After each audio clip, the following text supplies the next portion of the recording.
Hello everyone, this is Swati Singh. Welcome to Shreeji classes. Last turn पे जो हम लोगों ने सॉल्यूशन का 5th पार्ट किया था, आज हम दो क्वेश्चन करेंगे। पहले मोलैरिटी एंड मोलैलिटी से रिलेटेड, उसके बाद हम सॉल्युबिलिटी करेंगे। ठीक है, नॉर्मेलिटी का छोटा सा फॉर्मूला है, वो भी देख लेंगे आज। ठीक है, तो जो होमवर्क दिया था वो क्या था? एक था 1 मोलर, ठीक है, और एक था 1 मोलल। ठीक है, कभी कभी इसकी डेफिनेशन आ जाती है। तो 1 मोलर क्या होता है?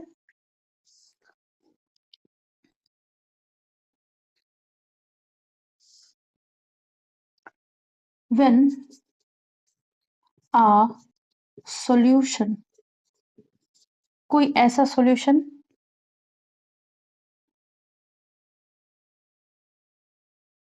when इसकी जगह लिखें when concentration of a solution, when, क्योंकि सारी चीजें कंसंट्रेशन से रिलेटेड है। when concentration of a solution is 1 mole solute, एक मोल सॉल्यूट होगा, मतलब n की वैल्यू 1 होगी। 1 mole solute is dissolved in 1 liter of solvent. Solvent नहीं, यहाँ तो सॉल्यूशन होगा ना, यहाँ सॉल्यूशन होगा। 1 लीटर ऑफ सॉल्यूशन। ठीक है, तो जब भी कोई भी सॉल्यूशन हम बनाएंगे, उस सॉल्यूशन में अगर 1 मोल सॉल्यूट है, 1 मोल सॉल्यूट प्रेजेंट है, और पूरा सॉल्यूशन कितना है? 1 लीटर, तो ऐसे सॉल्यूशन को क्या कहेंगे हम? 1 मोलर सॉल्यूशन। ठीक है, 1 मोलर का मतलब क्या होता है? सॉल्यूशन कंसंट्रेशन बोल सकते हैं, या फिर when concentration of a solution is 1 mole of solute dissolved in 1 litre of solution. ठीक है, जो 1 लीटर क्या है? वॉल्यूम ऑफ सॉल्यूशन है। अब 1 मोल क्या होता है? 1 मोल बराबर 6.022 10 to the power 23 एटम्स या पार्टिकल्स या मॉलिक्यूल्स। ठीक है, ठीक है, बेसिकली यहाँ पे हम पार्टिकल्स लिख लेते हैं, मतलब इतने पार्टिकल्स होंगे 1 लीटर में, तो हम उसको 1 मोलर बोल सकते हैं, 1 मोलर बोल सकते हैं। ठीक है, तो होप सो ये नोट कर लिया होगा।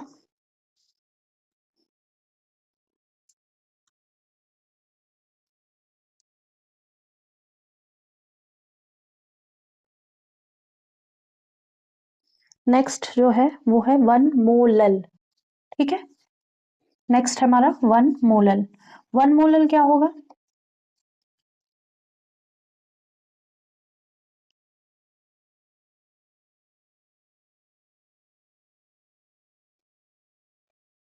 One molar is concentration of solution, concentration of solution। One molal क्या है? कंसंट्रेशन है, ये भी क्या है? कंसंट्रेशन है, ये भी है कंसंट्रेशन है। ठीक है, कंसंट्रेशन मतलब वो उसकी जो टेक्सचर है सॉल्यूशन का है, वो किस तरह का है। ठीक है, 1 molar is a concentration of solution contain 1 mole, 1 mole solute, यहाँ पे भी सॉल्यूट होगा। ठीक है, 1 मोल सॉल्यूट डिसॉल्व इन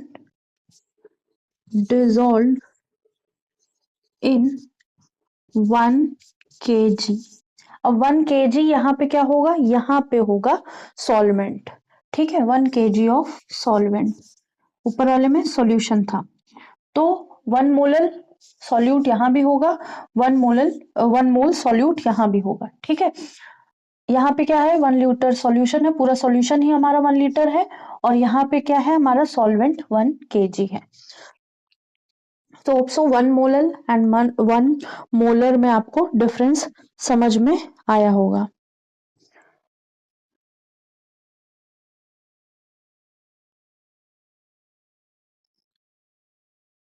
ठीक है, तो होप सो इतना नोट कर लिया होगा, इसको रब करते हैं।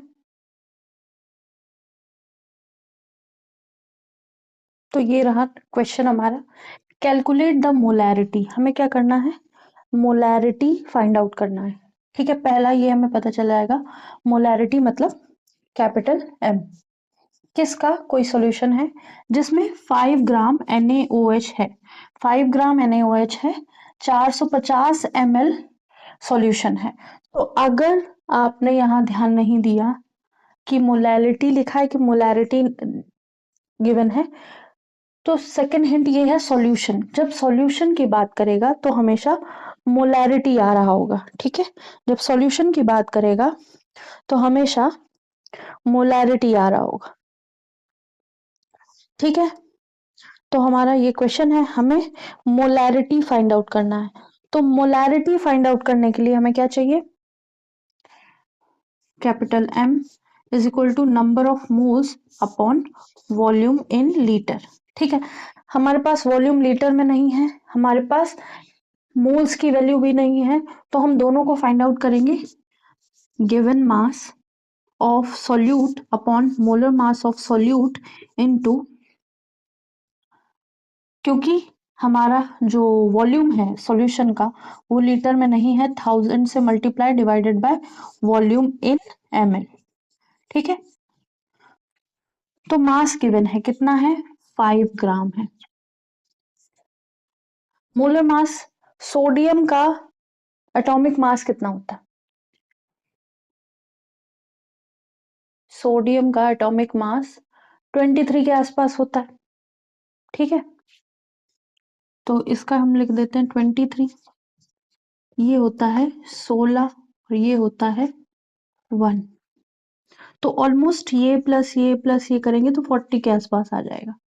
तो ये हो गया 40 इंटू 1000, वॉल्यूम हमारा 450 ml दिया है, तो ये ऐसे ऐसे ऐसे कट जाएगा। कटने के बाद जो हमारा मोलैरिटी की वैल्यू आएगी वो कितनी आ जाएगी, 0.27 के आसपास, या 278 लिख सकते हैं, 0.27 मोल पर लीटर आ जाएगा, ठीक है। मोल पर लीटर इसको बोलते हैं, या फिर इसके एक और यूनिट, मोल पर लीटर, मोल पर डेसीमीटर क्यूब, ऐसे भी गिवन हो सकता है, या फिर इसको सिंपली मोलर लिखेंगे, कैपिटल M, ठीक है। तो ये रहा हमारा क्वेश्चन मोलैरिटी से रिलेटेड। नेक्स्ट क्वेश्चन मोलैलिटी से रिलेटेड कर लेते हैं। तो जब भी हम क्वेश्चन देखेंगे ध्यान रखेंगे, मोलैरिटी पूछा है कि मोलैलिटी पूछा है, और अगर वॉल्यूम ऑफ सॉल्यूशन दिया है तो मोलैरिटी ही पूछा होगा, वॉल्यूम ऑफ सॉल्वेंट होगा, वेट ऑफ सॉल्वेंट होगा, तो हमें गिवन क्या होगा, तब हमें मोलैलिटी निकालना होगा, ठीक है। अगर मोल्स गिवन है तो हम एन की वैल्यू रखेंगे, वॉल्यूम अगर लीटर में गिवन है तो ये वाला फॉर्मूला यूज करके हम आंसर निकाल लेंगे। अगर हमें मास गिवन है तो मोलर मास की वैल्यू हम कैलकुलेट करके, और वॉल्यूम अगर ml में है तो इसको हम 1000 से मल्टीप्लाई करके डिवीजन में V 450 ml हो या जितना भी वॉल्यूम हो ml में हमने लिख दिया, कैलकुलेट करके हमारा आंसर आ गया। तो अब सो ये समझ में आया होगा। नेक्स्ट क्वेश्चन मोलैलिटी से रिलेटेड है।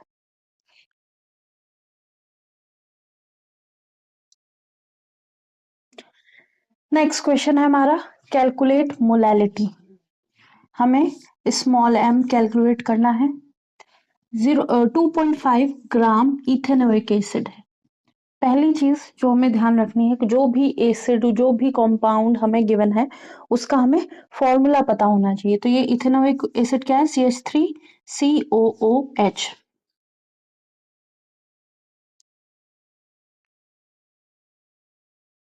तो फॉर्मूला हमें पता होना चाहिए इथेनोइक एसिड। एथ वर्ड यूज हुआ है मतलब यहाँ पे दो कार्बन होंगे, साथ में एसिड है ओइक एसिड, तो COOH होगा ही। ठीक है, तो CH3COOH और हमारे पास 75 ग्राम ऑफ बेंजीन है। 75 ग्राम, इससे ज्यादा है तो ये क्या होगा? हमारा सॉल्वेंट। ठीक है, और मास गिवन है तो डेफिनेटली मोलालिटी ही पूछा जाएगा। ठीक है, इसको एक मिनट देते हैं। तो जैसा मोलैरिटी का फॉर्मूला था सिमिलर ही हमारा मोलैलिटी का फॉर्मूला है, बस सॉल्यूशन का वॉल्यूम की जगह हम मास इस्तेमाल करते हैं। तो small m is equal to n upon mass of solvent in kg। ठीक है,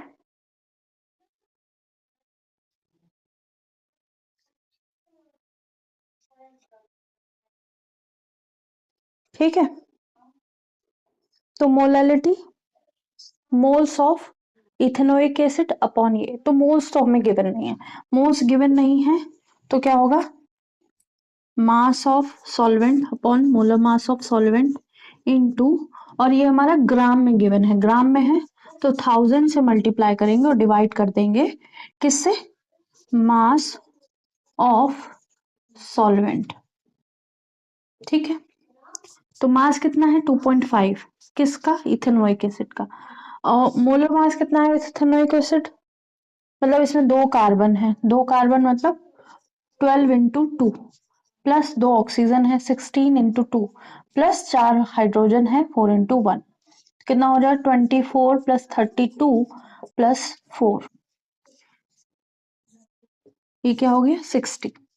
तो इसको 60 से मोल पर ग्राम मल्टीप्लाई कर देंगे। ठीक है, ये ग्राम में है, ये मोल पर ग्राम में है। ठीक, इंटू 1000 अपॉन 75 ग्राम। ठीक है, ग्राम ग्राम सब कट जाएगा, मोलल आंसर मोलल इसका आंसर आ जाएगा। तो ये सारी वैल्यूज हम रखेंगे तो हमारा आंसर आ जाएगा 0.56, 0.56 मोलल। ठीक है, तो मोलल ध्यान रखना है, या फिर इसकी यूनिट हो जाएगी मोल पर केजी। तो होप्सो ये समझ में आया होगा। मोलालिटी में हमारे पास मास ऑफ सॉल्वेंट होता है, मास ऑफ सॉल्यूट गिवन अगर होता है तो हम ये वाला फॉर्मूला लिखेंगे, अगर मोल्स ऑफ सॉल्यूट गिवन है तो हम ये लगाएंगे, और मास ऑफ सॉल्वेंट। ठीक है, सब कुछ कैलकुलेट करने के बाद हमारी जो वैल्यू आएगी मोल पर केजी में आएगी। ठीक है,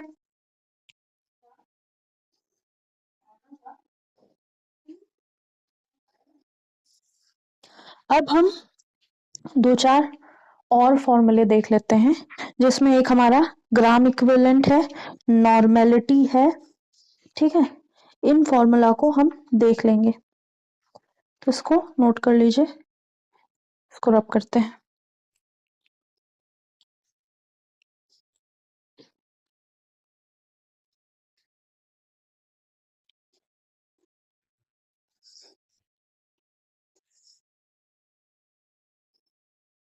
तो नेक्स्ट जो है, जो हमको समझना है वो है, एक minute, equivalent weight. Equivalent weight, एक ये वर्ड कभी कभी देखने को मिलेगा। इक्विवेलेंट वेट क्या है? Molar mass upon molar mass upon n factor. ठीक है, एन फैक्टर क्या है? एन फैक्टर है हमारा, एन फैक्टर है magnitude of charge, magnitude of charge. ठीक है। मैग्नीट्यूड ऑफ चार्ज, नॉर्मेलिटी अगर हम बात करेंगे तो नॉर्मेलिटी क्या होता है, normality is equal to n factor, n factor into molarity.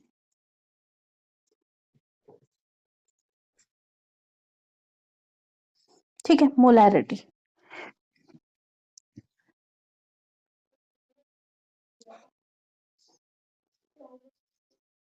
तो ये दो फॉर्मूले हमें आने चाहिए। नॉर्मेलिटी को रिप्रेजेंट करते हैं कैपिटल एन से, ठीक है। एन फैक्टर क्या है, मैग्नीट्यूड ऑफ चार्ज, जैसे कोई भी है, जैसे हमारे पास Cu2+ है, तो ये क्या है, तो इसको हम, इसका एन फैक्टर 2 होगा। अगर Cl- तो इसका एन फैक्टर 1 होगा, इस तरह से। ठीक है।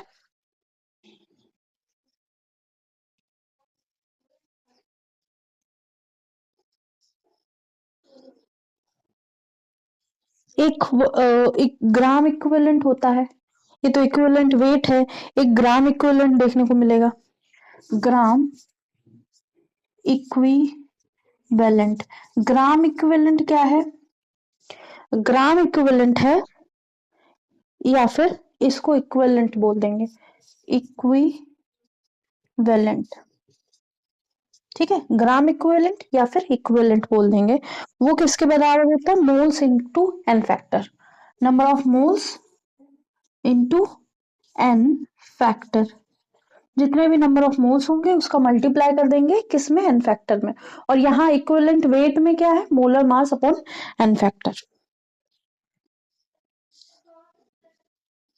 या फिर इसको हम ऐसे लिख सकते हैं, गिवन मास अपॉन इक्विवेलेंट मास,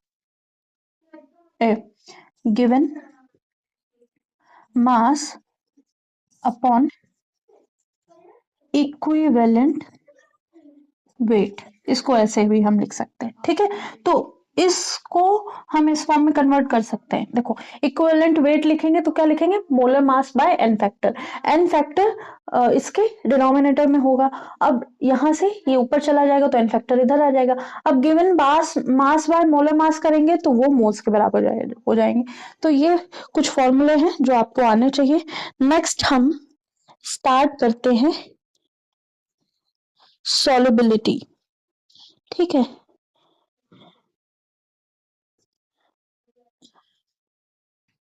और इसको अगर हम नॉर्मेलिटी को एक और फॉर्मूला लिख लेते हैं तो ध्यान रहेगा, number of gram equivalent upon volume in litre, number of gram equivalent upon volume in litre.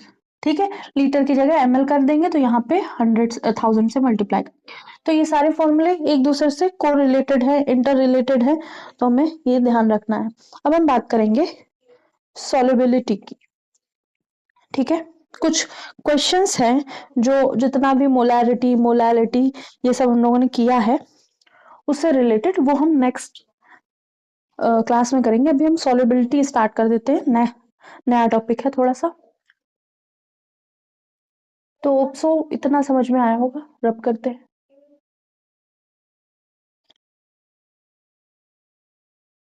तो अब जो हमारा टॉपिक है वो है सॉल्युबिलिटी, इसको रब कर देते हैं, ये वाला टॉपिक। तो हमने कंसंट्रेशन के टर्म में या किसी भी सॉल्यूशन का जितना भी कंसंट्रेशन होता है, ये सॉल्यूशन को हम कैसे कैसे किन किन टर्म्स में हम रिप्रेजेंट करते हैं वो हम देख चुके हैं। ठीक है, सारे किस में थे, कंसंट्रेशन के टर्म में, सारे का, मास में, वॉल्यूम में, मोलैरिटी मोलैलिटी, मोल फ्रैक्शन, ये सारे में हमने देखा। ठीक है, इसके क्वेश्चन है 5 हैंड टेक्स्ट क्वेश्चन है, वो नेक्स्ट क्लास में करेंगे। पहले हम सॉल्युबिलिटी स्टार्ट करते हैं। सॉल्युबिलिटी,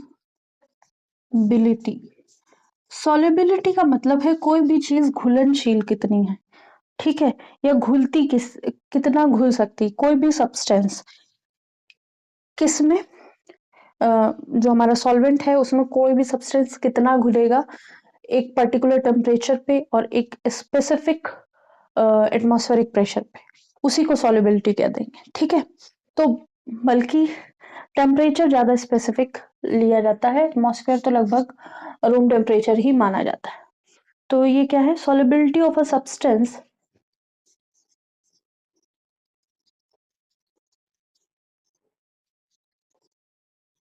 किसी भी सब्सटेंस की सॉल्युबिलिटी क्या है,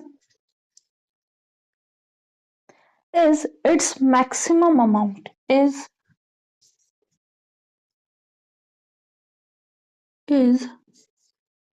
its maximum amount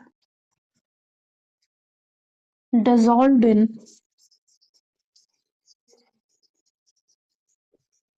कोई मैक्सिमम मतलब सब्सटेंस की मैक्सिमम अमाउंट डिसॉल्व होगी in specific amount of solvent, in a specific amount of solvent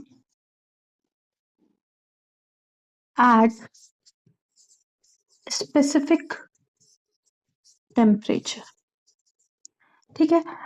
इसका एक और मतलब ये हो गया, टेम्परेचर एंड प्रेशर भी, ठीक है। तो इसका एक और ये मतलब ये हो गया कि हमने मान लो 1 लीटर वाटर लिया, उसमें 10 ग्राम सॉल्ट मिक्स किया, फिर इसी में 20 ग्राम और मिक्स कर दिया, फिर इसी में 30 ग्राम और मिक्स कर दिया, तो 10 पहले से घुला हुआ था, तो उसमें 20 तो 30 ग्राम हो गया, फिर 30 तो 60 ग्राम हो गया। तो ऐसे घुलता चला जाएगा, ठीक है। हो सकता है कि अभी ये रूम टेम्परेचर हमारा 25 डिग्री हो, एटमॉस्फेरिक प्रेशर नॉर्मल हो, ठीक है। तो उस टेम्परेचर पे ये घुलता चला जा रहा है, 10 ग्राम, 20 ग्राम, 50 ग्राम, 100 ग्राम तक घुलता चला जा रहा है 1 लीटर वाटर में, ठीक है। जो ये सब चीजें हैं, ये सॉल्युबिलिटी है, वो डिपेंड करती है किस पे, तो हम शुगर या सॉल्ट सॉल्यूशन या फिर जो भी हमारा सॉल्यूट मिक्स करना चाहते हैं, किस में, सॉल्वेंट में, वही सॉल्युबिलिटी है ऑफ दैट सॉल्यूशन, ठीक है। किसी भी सब्सटेंस का मतलब ये जो सॉल्यूशन लिया है हमने, इसमें जो सब्सटेंस है वो कितना घुल रहा है इस सॉल्यूशन के साथ, तो ये सब्सटेंस की सॉल्युबिलिटी होती है, मतलब ये वाला जो सॉल्यूट है उसकी सॉल्युबिलिटी हम बता रहे हैं कि ये इतना घुल चुका है इस पर्टिकुलर अमाउंट ऑफ सॉल्वेंट में, ठीक है। 1 लीटर हमने लिया, उसमें घुलते चले जा रहे हैं, घुलते चले जा रहे हैं, 10 लीटर लिया, उसमें हम घुलते चले जा रहे हैं,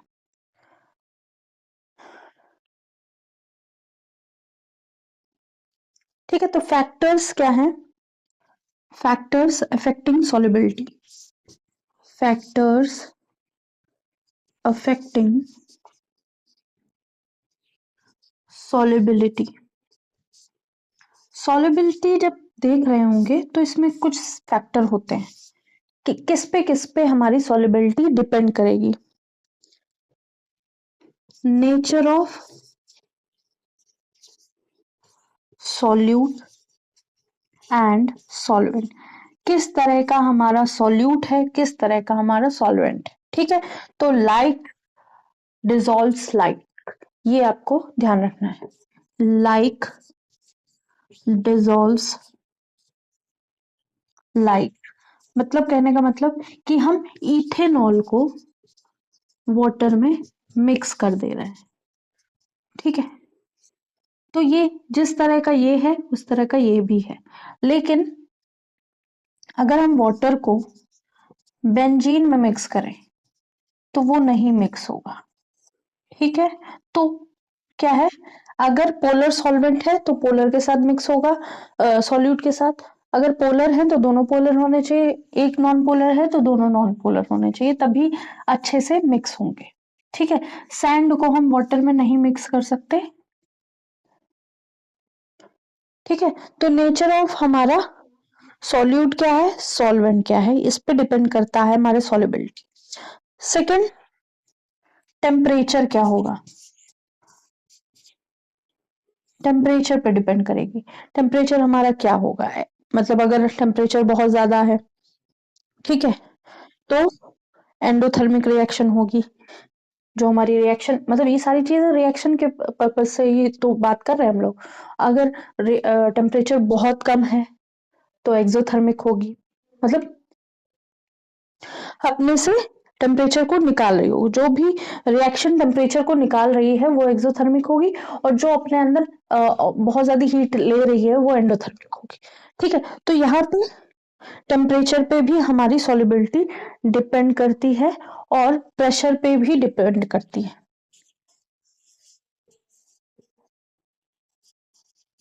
तो मतलब ये हो सकता है गैस है और ये वाटर है। अब ये गैस, ये पिस्टन लगा हुआ है, ये गैस अभी डिसॉल्व नहीं है, लेकिन हमने प्रेशर जैसे ही बढ़ाया तो कुछ अमाउंट ऑफ गैस इस वाटर में या इस सॉल्वेंट में डिसॉल्व हो गई। तो ऐसे ये 2-3 फैक्टर्स हैं जो सॉल्युबिलिटी को इफेक्ट करते हैं। Temperature, pressure, solute and solvent. Solute कैसा होगा, सॉल्वेंट कैसा होगा, ये सब डिपेंड करेंगे।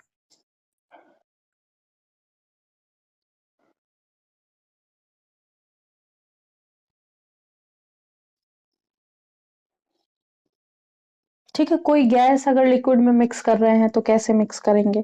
ठीक है, जब हम कोक या कोल्ड ड्रिंक की बात करते हैं, ब्रांड का नाम नहीं लिया जाता, कोल्ड ड्रिंक की बात करते हैं तो क्या कर रहे हैं, गैस को इसके अंदर कंप्रेस कर रहे हैं, इस बोतल के अंदर कंप्रेस कर रहे हैं, और जैसे ही हम ओपन करते हैं बोतल का, ओपनिंग ओपन करते हैं तो वहां पे तेजी से गैस निकलती है, और अगर इसको शेक कर दिया तो आपको पता है क्या हाल होना है, बहुत तेजी से गैस बाहर निकलेगी।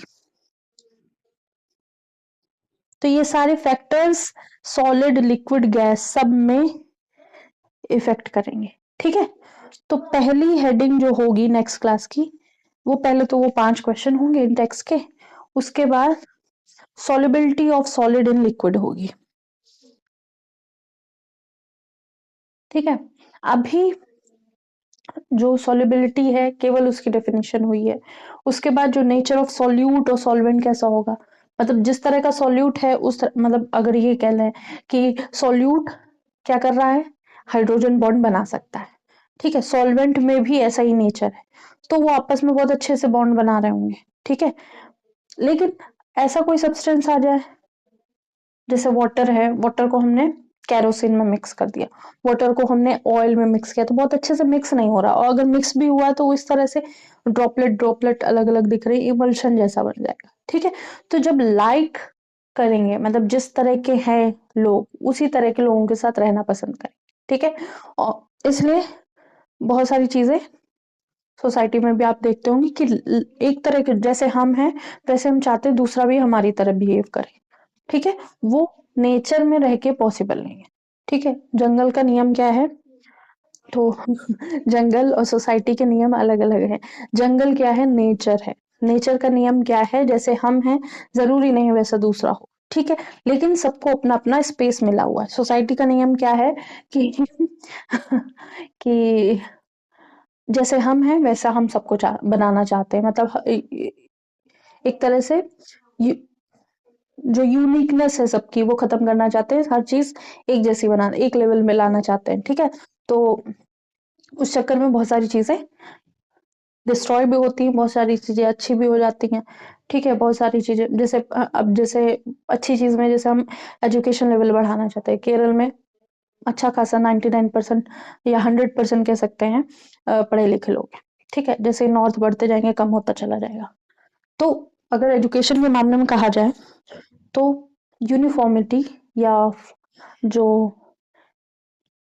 यूनिफॉर्म नेचर है वो सेम होना चाहिए, 100% एजुकेशन होनी चाहिए, 100% साफ पानी या साफ हवा होनी चाहिए, लेकिन वह नहीं है।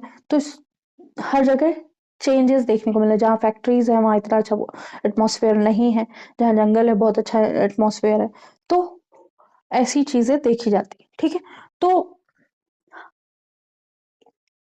लाइक डिसॉल्व लाइक ये केवल सॉल्यूशन में हो रहा है, मतलब जिस तरह की गैस है उसी तरह का लिक्विड मिल गया, हमने उसको कंप्रेस किया तो गैस कुछ हद तक पानी में मिक्स हो गई, और जैसे ही हम टेम्परेचर बढ़ा देंगे गैस फिर से लिक्विड से बाहर आने लगेगी। ठीक है, तो ऐसे कुछ फिनोमेना हमको देखने को मिलेंगे